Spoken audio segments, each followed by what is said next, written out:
आज हमें अपने हालात का जायजा लेकर इस बात का फैसला करना होगा कि क्या हमने जिंदगी कर्जों में रहकर गुजारनी है, क्या हमने जिंदगी मांग कर गुजारनी है, कशकोल की जरिए गुजारनी है। हमारे बड़ों ने ये पाकिस्तान आजाद कराया था अपनी कुर्बानियां देके, अपनी इज्जतें लुटा के। इन्होंने आकर जीरो कर दिया इस पाकिस्तान में, कुछ भी नहीं छोड़ा। दोस्तों, भारत के अंदर मैं पढ़ रहा था कि एक दिन के अंदर just in one day India ने तकरीबन 395 मिलियन डॉलर के स्टार्टअप जो है वो इन्वेस्टमेंट ली है। हमने तो पिछले 5 साल 10 महीनों से कोई अच्छी खबर नहीं सुनी। ना हमारे पाँव में सही जूती है, ना हमारी कोई दवाई है, ना हमें कुछ भी नहीं है हमारे पास। और अगर हम बात करें इस वक्त की गवर्नमेंट की, तो गवर्नमेंट जो है वो अपने कामों में लगी है और गवर्नमेंट को इस बात से कोई परवाह नहीं है कि आम पब्लिक का क्या हाल है। अगर हम मर गए तो हमारे पास कफन के पैसे भी नहीं है। हम ये सोचते हैं कि हमें कैसे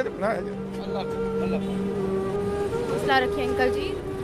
तो हम रोए ना तो क्या करें, इनकी जान को नहीं क्या करें।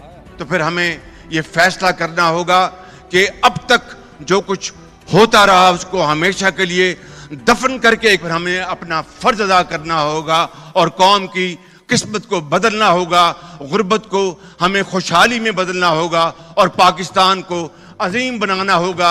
इसके बगैर मैं समझता हूं कि ना दुनिया में ना क़यामत में हमारी कोई सुनवाई नहीं होगी।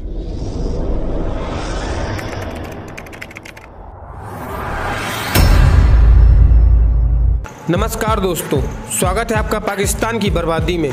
जी हाँ, तो आज की बर्बादी कुछ इस तरह है कि आज पाकिस्तान में कोई इन्वेस्टमेंट करने को तैयार नहीं हो रहा। परंतु यहीं पर बात की जाए भारत की, तो भारत ने पिछले एक दिन में, जी हाँ, सिर्फ एक दिन में 395 मिलियन डॉलर के स्टार्टअप इन्वेस्टमेंट किए हैं। जी हाँ, और ये बहुत बड़ी खबर है और यही भारत की सॉफ्ट पावर है, क्योंकि इन पैसों के लिए प्रधानमंत्री मोदी को और डॉक्टर जयशंकर को किसी देश में जाकर ये नहीं कहना पड़ा कि आप हमारे देश में आकर इन्वेस्टमेंट करिए। परंतु यहीं पर बात की जाए पाकिस्तान की, तो पाकिस्तान के प्रधानमंत्री शहबाज शरीफ विदेशों में जा जाकर भीख मांगते हैं और कहते हैं कि हमारे विदेश में इन्वेस्टमेंट करिए, परंतु पाकिस्तान में आज कोई 1 मिलियन के इन्वेस्टमेंट करने को तैयार नहीं हो रहा। खैर दोस्तों, आपसे छोड़िए, हम पहले पाकिस्तानी मीडिया का रिएक्शन देखते हैं। दोस्तों, भारत के अंदर मैं पढ़ रहा था कि एक दिन के अंदर just in one day India ने तकरीबन 395 मिलियन डॉलर के स्टार्टअप जो है वो इन्वेस्टमेंट ली है। एक हफ्ता ये वो पैसा है जो पाकिस्तान की हुकूमत जो है वो जाके मनी लेंडर्स को कहती है कि हमें पैसे दे दो। ये जो 395 मिलियन डॉलर का स्टार्टअप है, इसके लिए नरेंद्र मोदी को, डॉक्टर जयशंकर को, जो उनकी मैडम निर्मला है फाइनेंस मिनिस्टर को जाके दुनिया को कहना नहीं पड़ता कि आए हमारे मुल्क में आके पैसे लगाएं।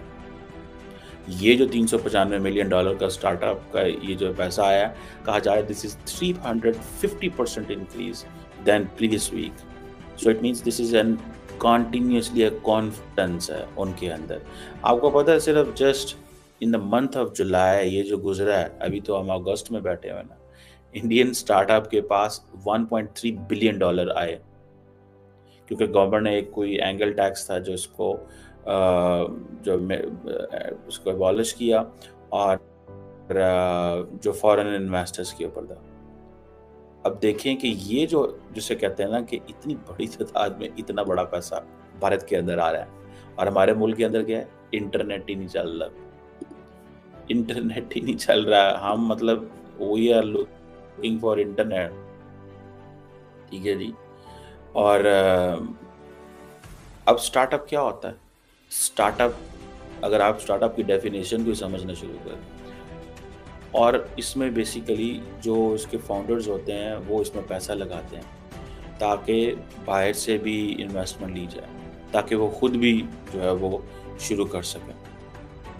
यानी कि एक बंदा, उसके पास उसने काम करना चाहता है, उसने बाहर से भी पैसा अट्रैक्ट करने की कोशिश की, बाहर से भी उसके पास एक अच्छा आइडिया उसने पिच किया, लोग आके इन्वेस्ट कर रहे हैं, ठीक है जी। और फंडिंग में जो है वो आपके दोस्त आ सकते हैं, फैमिली आ सकती है, वेंचर कैपिटलिस्ट आ सकते हैं, and it could be a crowd funding and loans भी हो सकते हैं, बहुत कुछ हो सकता है, ठीक है जी। सो $400 मिलियन जो है, इट मीन्स कि $400 मिलियन की आइडियाज़ हैं जो भारत के लोगों ने पिच किए या बाहर से लोगों ने पिच किए कि हमें भारत के अंदर काम करना चाहिए, तो it is going to help us.